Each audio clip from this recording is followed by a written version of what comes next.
You ready to do this? I'm ready. Okay, let's do it. I'm okay. Okay, Great. so I'm going to introduce the thing, and then I'm going to hand off to you. Does that sound all right? You're actually using the I'm ready? Yeah. Oh, We got to keep it loose, yo. Oh, my gosh. Okay, I'm breathing.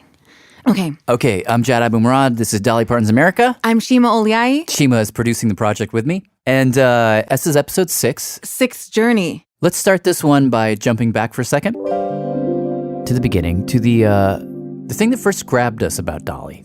Here you come again. Is that when you talk to people about going to a Dolly Parton show, they often describe it as like an alternate reality. It was the most diverse place I've ever been. You people wearing cowboy hats and boots, people in drag, Church ladies. lesbians, holding hands, little girls. It was always this picture of all of these different slices of America jammed together. Groups of people that we think shouldn't get along, but there they are, standing side by side, polite, singing the same song.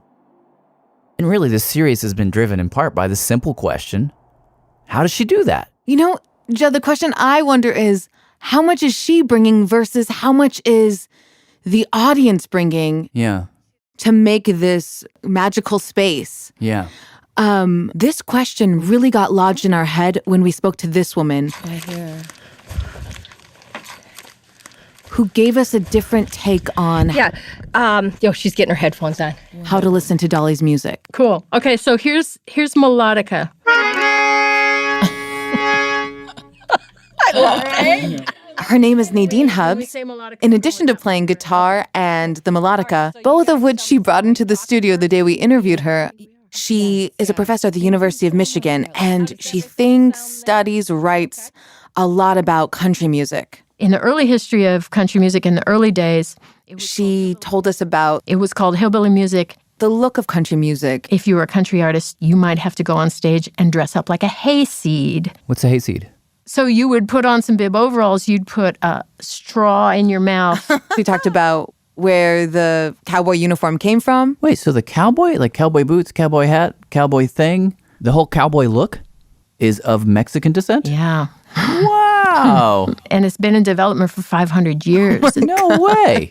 We talked about Lil Nas X, Whereas Blanco Brown's... Blanco Brown, whole bunch of things. But the real reason we wanted to talk to Nadine All right, can we talk about Jolene? Yes. is to talk about a song you know, Yes. or at least think you know. Wait, can I just ask, when did you first personally bump into Dolly?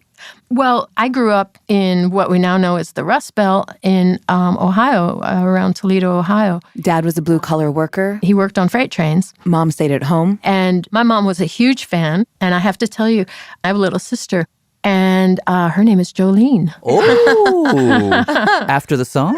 Yeah, I grew up with that song. Nadine told us that pretty much every week, she and her family would gather together in the living room and watch Hee Haw. Or the Porter Wagner Show. And every week on the TV, there'd be this Curvy, smiling super blonde, bombshell of a woman. with huge hair, covered in sequins, like a beacon of excess. As we used to say out in the country, I didn't know whether to or go blind. But I was a budding musician. And so for Nadine, the thing that actually drew her to Dolly Was that gorgeous voice. And, everyone had to hush when she came on screen or on the radio. Fast forward, Nadine's at the University of Michigan writing about country music, and she finds herself again and again coming back. To Jolene. I mean, this is such a brilliant reimagining of a genre. It's revelatory. It's a badass song, too. I gotta say, in the entire genre of Dolly's work, this is one that's gonna be sung for hundreds of years. I gotta say, though, once I read your stuff, I was like, I love this song on a whole nother level. Okay, so go ahead, tell us. Yeah, where do we begin? So what really struck me about Jolene is that I knew a bunch of other woman songs in country music. What is another woman's song? So I would understand the other woman song in country music as a subgenre of the cheating song. A genre that we're all familiar with in country. So a cheating song, it goes way back. It's usually sung by a man who's brokenhearted and is lamenting the lady lover who's cheated on him.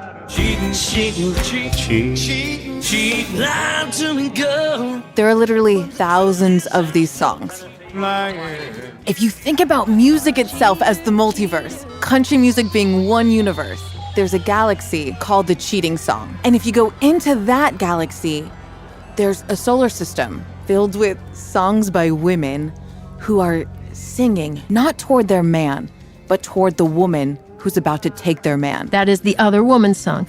And when female country artists sing about the other woman or to the other woman, the song gets kind of nasty. I wonder why. So when Loretta Lynn does another woman's song, You say you're gonna take him, you think of, but I don't think you can. you ain't woman enough to take my man, You ain't woman enough to take my man. Oh. or you think of Fist City. That was a number one hit for Loretta Lynn in 1968. Fist City? And that's back in the days when apparently she did have a cheating husband. And one of the lyrics is, You better move your feet if you don't want to eat a meal that's called Fist City. and then you can think of more recent country songs like Carrie Underwood's number one hit in 2006 called Before He Cheats. And, you know, she's calling the other woman Right now, he's probably slow dancing with a beach blonde tramp. tramp, and she's probably getting thirsty. trash. Where'd you meet that no good white trash hoe? Dang. So these are the more typical other woman songs. Badass. Angry. And having known the song Jolene practically my entire life, it struck me at some point, wow, look what Dolly is doing to the other woman song. Honestly, one of the reasons we're talking to Nadine is that I read one of her papers where she goes through all these different aspects of the song Jolene. Let's start at the beginning Okay, with that riff. that guitar riff that Dolly herself plays incredibly in long acrylic nails. Melodically, it keeps tracing this little, like, circular path as if she's pacing the floor or something. It's like recursive loops going over and over. Yes, it's hypnotic. Nadine points out that melody, the whole song actually, The song is in minor, but it's not quite regular minor. It is Dorian mode, which we're getting kind of technical and musicological here, but let's do it. let's do it. Instead of the normal minor scale, which would be this. With Dorian mode, you have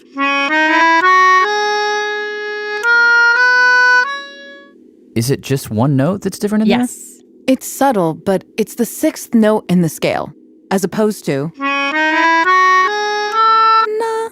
You get this. That little extra raising of the sixth note. Yeah, it's funny. It just gives it a whole different vibe. Exactly. Dorian mode sounds more ancient, almost primitive. Because like in Western music, we used Dorian back in the Gregorian chant phase of history. And so with this riff, repeating again and again in this mode, suddenly it's like this woman, Pacing the floor or something, she's not sure what to do. and you immediately feel like she's been pacing for a really long time. And then Jolene, Jolene, Jolene, Jolene. And unlike Loretta Lynn or Carrie Underwood or any number of other singers, she addresses the other woman by her name.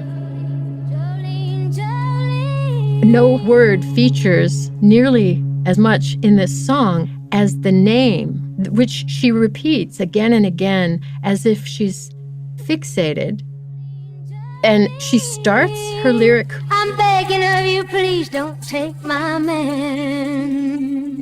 with a plea. She begs her, she pleads with her, please don't take my man. That's really different from, You better close your face and stay out of my way if you don't want to go to Fist City. Fist City. yeah.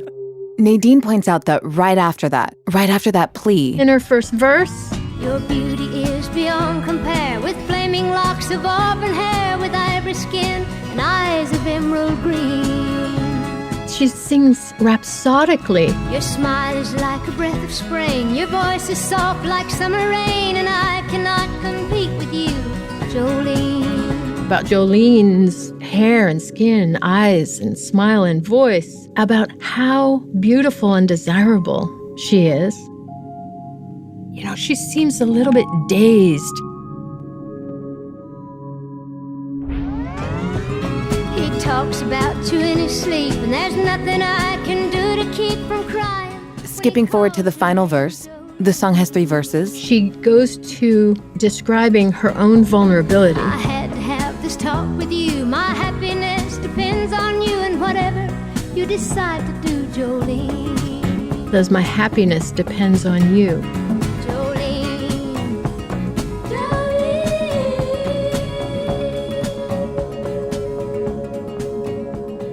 The whole thing about Jolene, and one of the things that makes it so haunting, is how it's left unresolved. My happiness depends on you, and whatever you decide to do, Jolene, is where she leaves off that verse, and then we get another chorus.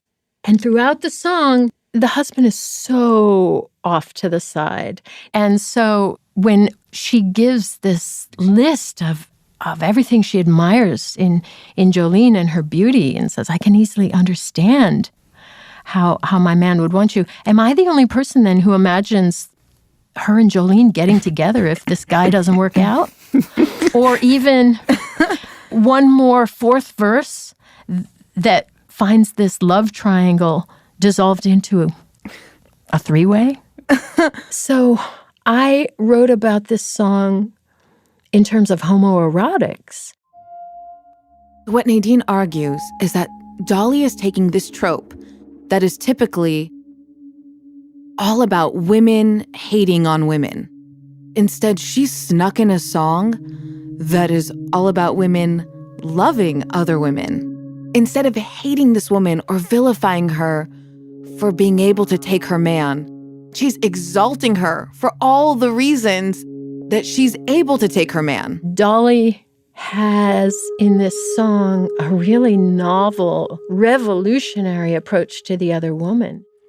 Do you think other people hear the song this way, or is this... I don't imagine well, look, when Dolly gives us this much to work with, I don't expect that I'm the only person who has felt this song this way. You mentioned that you imagine a 4th verse where they get together, they have a 3-way.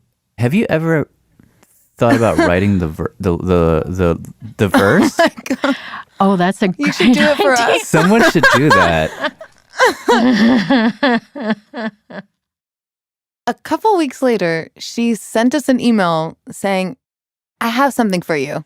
You know, for this now, I need my little guitar, and I haven't played in a little while, so we may need more than one take. But this comes from, out of the first 3 verses, and you know how those go. And the 3rd verse is, you could have your choice of men, blah, blah, blah. So I had to have this talk with you. My happiness depends on you, and whatever you decide to do, Jolene. Then there's the chorus, and then my 4th verse would go, let me get this in a little closer.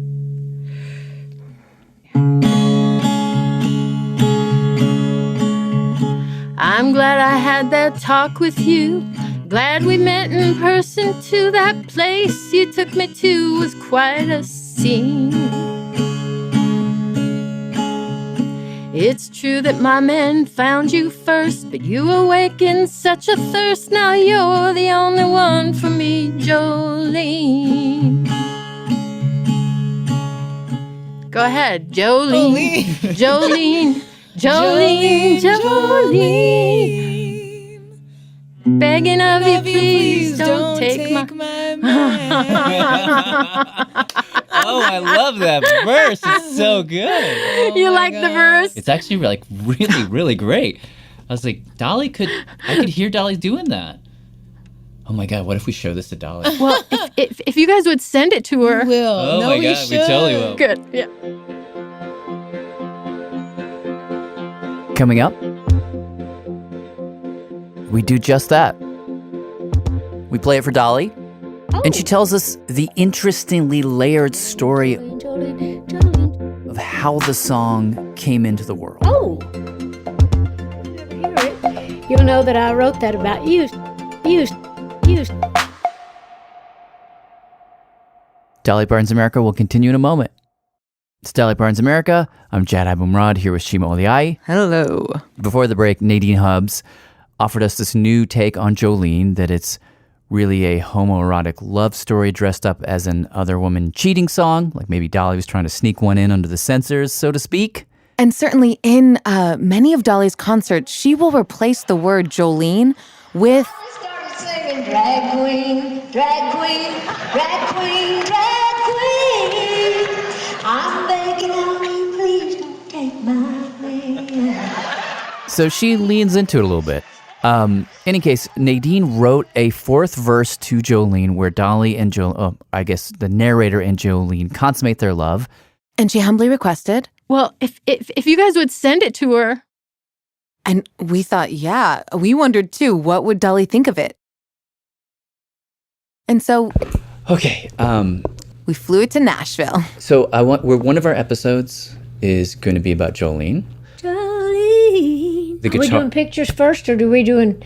Oh, are you going to take a Are picture? we ready to do? Hey, Dad, round can you take a couple of pictures the first few minutes? Just keep going. Do it the sideways too. It's not bothering me. No, just do it like this. Do it like that.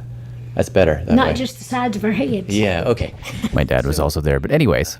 Can I play the verse she wrote? Well, yeah. All right. So Curious to hear it. here it is. I'm glad I had that talk with you. Glad we met in person too. That place you took me to was quite a scene. We played her the new verse, and she got the biggest smile on her face. Now you're the only one for me, Jolene. Jolene, Jolene, Jolene. Begging. Oh wait, so that's essentially. Well, that's another take on it. That's another take. Well, so she's thinking the two women get together. Yeah, and Well, they had thought about that when we were doing the Jolene movie, when we were writing the script. This is a movie she made for Netflix about the song Jolene. Someone came up with that basic idea to say, wouldn't it be cool if the two women just dumped it, both of them dumped the guy altogether, and went on with their lives as friends. so how should I put this to you? So, I mean, a lot of people love Jolene. Eventually, I fumbled my way into asking Dolly, was anything like that in her mind as she wrote the song? I mean, could you see this song as a homoerotic subversion of the other woman cheating song? I wasn't thinking. You're overthinking it. I wasn't. I just wrote it. It was just a natural feeling. It was just an emotion, and I was excited about the little lick, and I was excited. I thought it was a good song. But do you understand why though? Because it's like in the yeah. song, you're saying, Jolene, you're so pretty. Your hair is so beautiful. Your eyes are so beautiful. Well, that would be, I guess, if you were a lesbian, you might think that, but I was not thinking that at all when I wrote it. But that's fine. But then as we kept talking, she told us, kind of with a wink, let me tell you how the song actually came to be. When I was with the Porter Wagner show, we used to stay after the show, sit out on stage until every single autograph was signed from everybody in the audience. And sometimes that took 2 and 3 hours. And so there was this, I remember this one little girl came up and she said, would you sign my autograph? My name is Jolene. And I said, oh. Jolene, Jolene. That's a beautiful name. I said, I bet your dad's named Joe and you're named after your dad, right? She said, no, it's just Jolene. I said, well, I love that name. I said, I may write a song about that someday, and if you ever hear it, you'll know that I wrote that about you. So I was thinking, and I was going back to the bus. I was just trying to remember the name. I was going to write it down. So I was saying it. So Jolene, Jolene, Jolene, Jolene, Jolene, Jolene, just so I'd remember the name. So all of a sudden, that became, and I was going Jolene, Jolene, Jolene. Then I thought, well, what am I going to write about Jolene? I have to have a real commercial story to get played on the radio. You had to always consider all that. So she's trying to figure out how to make this song commercial, how to fit it into the universe of radio that existed at that time. And then she thought about her husband and how he would frequent the bank. And she would tease him about how it was most likely because he had a crush on one of the bank tellers. And so I just kind of drew from, that little fun thing, the little jealous thing. It is true that my husband got a crush on a girl at the bank, but that was not that big of a deal. She says the bigger deal was that girl. The bank teller jealousy thing, that was just the commercial wrapping. That's the true story of how Jolene came to be. That's interesting. So what to make of this? I don't know. I mean, on the one hand, there's nothing overtly homoerotic going on here, from Dolly's perspective at least. But on the other hand, you have these two very separate stories pushing up against each other. Neither idea directly takes on what Nadine is saying, but they do create a kind of negative space between them. Yeah, you know what hits me about this? Like What? there's a concept in psychology that it's like one of my favorite ideas, which is it's called the third. The idea that we like to think of ourselves as separate people who are doing things to other people and having things done to us. But this idea is that two people, separate entities, come together and they actually form a new thing. The relationship is a new third space that is separate from either of them. Yeah. And it's a way of thinking about relationships as their own entities, in a way. And maybe Jolene is like the musical version of a third space. And you know what? It's not just Jolene. Why'd you come in here looking like that in your cowboy boots and your painted on jeans, all decked out like a cowgirl's dream? When I hear that song, it just makes me think of every single time I've fallen in love with a straight man. How dare you come in here looking like that, despite the fact that you are unavailable to me, with your painted on jeans. Did you know that the South is home to more LGBTQ people than any other region in the country? Yes, 35%. Oh my God! 35% of queer people in this country are in the Southeast and in Appalachia. Okay, wait, before we get too far, can you tell me your name and your title when you're not being asked questions about the homoerotics of Dolly? Yes. My name is Justin Hiltner, and I'm a career banjo player, singer-songwriter. You are the first gay man to ever be nominated for an International Bluegrass Association Award.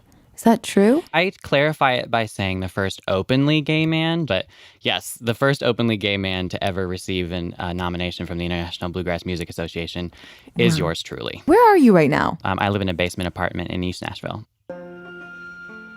So the way we bumped into Justin is that initially when the podcast first came out, he was one of the first people who reached out to us to ask for an interview. He writes for a publication called The Bluegrass Situation. And we told him about how we were thinking about the song Jolene existing in this third space, as you were sharing, Jad. Yep. And he was like, no. It's not just Jolene. There are so many Dolly songs that are just like that. Oh my gosh. Yes. It really speaks to that kind of quality of Dolly's writing. What she's creating is really a choose-your-own-adventure kind of musical experience. I love that metaphor of choose your own adventure. Choose your own adventure. You control the action. That is kind of the entryway into all of her music, her thousands of songs. Right. And like my entry point, I'll do an Earl Scruggs tune, was bluegrass.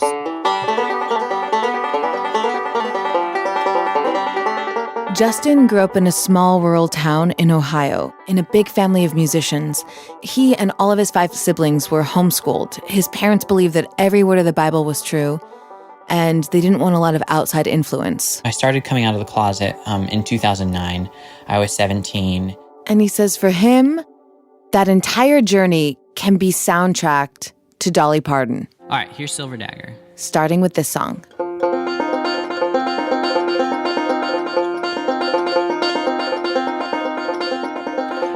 sing love songs, you'll wake my mother.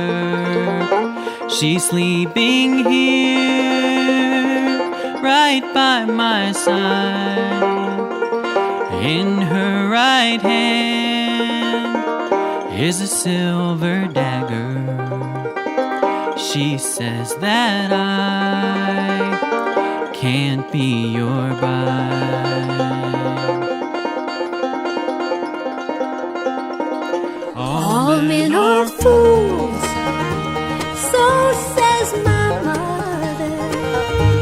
They'll tell you again, loving lies, and then they'll go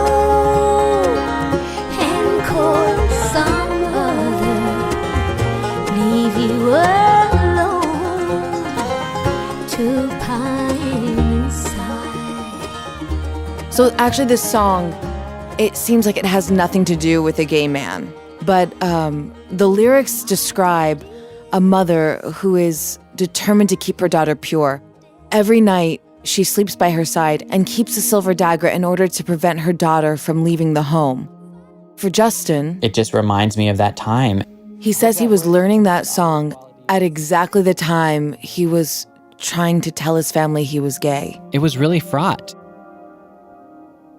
My conservative Christian evangelical family didn't really take it very well. We're on great terms now.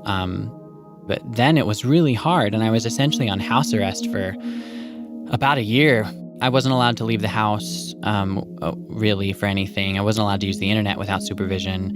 I wasn't allowed to have a cell phone. I wasn't allowed to get my driver's license. So you too were under a silver dagger for a year. Yeah.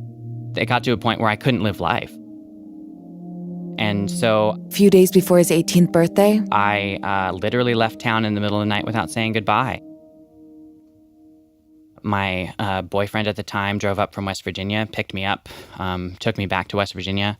I stayed with him for about a month. I went across the river to Ohio to get my driver's license. And I drove to Nashville. And the first time I ever drove on a highway with more than 4 lanes was pulling into Nashville for the first time. and the whole time, he says, Wildflowers. He listened to Dolly's song, Wildflowers. Well, the hills were alive with wildflowers, and I was as wild, even wilder than they. For at least I could run. They just died in the sun, and I refused just to wither in place. Just a wild mountain rose needing freedom to grow. So I ran, fearing not where I'd go. When a flower grows. So I uprooted myself from my home ground and left. Took my dreams and I took to the road. Took my dreams and I took to the road. When a flower grows wild, it can always survive. Wildflowers don't care where they grow. Wildflowers are weeds. They've adapted to grow wherever they can, however they can, up through the cracks of the pavement. And that's queerness. It's like, look, I'm gonna grow wherever I can, and if you aren't even just gonna give me water from the sky, I'm gonna have to go somewhere else. God made us as we are. Who we are is who we are. Yeah. Whether you're gay, whether you're straight, whether you're black, white, green, or alien gray, we are who we are. I would just bow out if I was not allowed to be me. I would just say, well, if you can't deal with it, I can't deal with you not dealing with it. And I hate those Christians that are so judgmental when there are so many. If you're just going to pick out certain words, certain things from the Bible, and they forget about to judge not, lest you be judged, and it's up to him to decide, what's right or what's wrong. And he made us all. And if we're different, well, that's fine. We're still his. Yeah, so in this point from Dolly, there's no politics. It's very straightforward. She's very embracing of her LGBTQ fans. But her songs do maintain a kind of radical freedom of interpretation of open spaces. My sense of it is that, like, if you're, I don't know. I mean, this is just my hunch. If you're a woman writing songs in a male-dominated industry, you've got to write songs that the male execs will like, you know, because she was talking about radio a little while ago. But at the same time, you have to layer those songs with things that are about you. Which makes you have to take on two. Yeah, you have to sort of occupy two spaces at once. You have to. She can't just do the one thing. Yeah, That's what the white men can do. Yeah. And my favorite story on this idea actually came just moments before deadline. This morning, actually. This morning. It was this morning. That's how close we're cutting it on the song. Oh my gosh. Tell us about it. Totally different context than the other stories. I hopped on the phone with this guy named Tokyo Seswale. Hello? This is Tokyo, right? Hello there. I can hear you very well. Hello there. Oh, lovely. That's great. Where are you calling from? I'm calling from New York. From New York? Yeah. Where are you exactly? I'm in Johannesburg. He was a freedom fighter in South Africa during the apartheid regime. I went underground to join the freedom forces to eliminate apartheid. Apartheid was the system of racial segregation in South Africa. Tokyo joins the armed resistance movement. He gets caught, sent to Robben Island, which is a prison, finds himself in the cell directly next to Nelson Mandela, who is the leader of the entire resistance movement. Meters by 2 meters. He told me how they were tortured, how they were beaten. But eventually, after many, many years... he said that at a certain point, the guards allowed Mandela to play music over the loudspeakers for the entire prison. And when I asked whose songs he'd play, he said... Dolly Parton. Dolly Parton. Absolutely. Not only Nelson Mandela, all of us. Dolly. The Western Dolly. Dolly sang from the heart. Do you remember which Dolly songs were played? Do you remember one of... remember which? Yeah, do you remember one of the Dolly songs that you heard Nelson Mandela play? He loved Jolene. Oh, wow. He loved Jolene.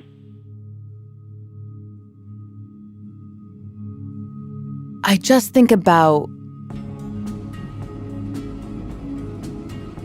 a night at Robben Island in the dark when Jolene is playing over the loudspeakers. The prisoners hear it in their cells. On the other side of the wall, the guards are listening too. And both groups of people are having the same experience. No human being cannot be affected by Jolene. According to Tokyo, this song is not about love, like Nadine would say. It's about fear of someone taking your man, of losing everything. The prisoners feel that because they've lost their freedom. And the guards feel that because their country's changing and they can sense they're about to lose power. Both are feeling the same fear, but for very different reasons. We are all human beings. The jailed and the jailer. But we all come from one country. But we all don't want to lose, whether it's your man or your country. Nobody wants to get hurt. Don't hurt me.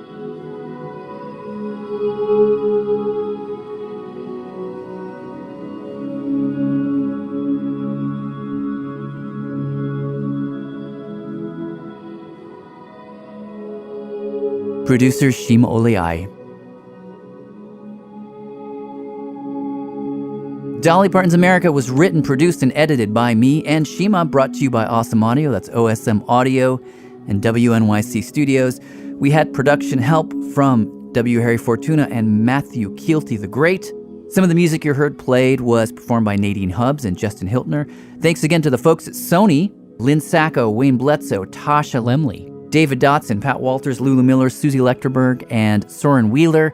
We've partnered with Apple Music to bring you a companion playlist that's updated every week. You can find that at dollypartonsamerica.org. And speaking of which, we've gotten a lot of requests for the full version of the Jolene remix that I created for scoring that we used a little bit of in episode 2. I spoke to the folks at Sony. They have graciously allowed me to play 1 minute of it for you right about now or in a few seconds. And we've put the entire thing up at dollypartonsamerica.org. So if you go there, you can find it. And if you also search Jolene Remix by Jad on YouTube, you can hear it there. And we'll just go out with a minute of the remix. You can find the whole thing at dollypartonsamerica.org. I'm Jad Abumrad. Thanks for listening.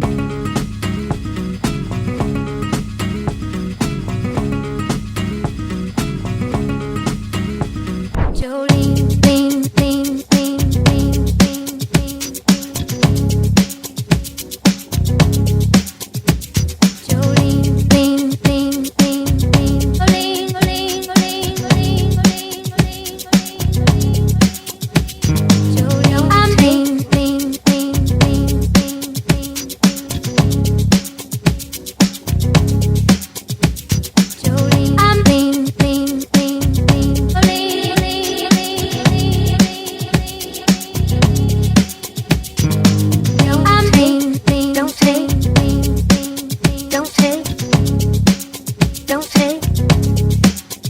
take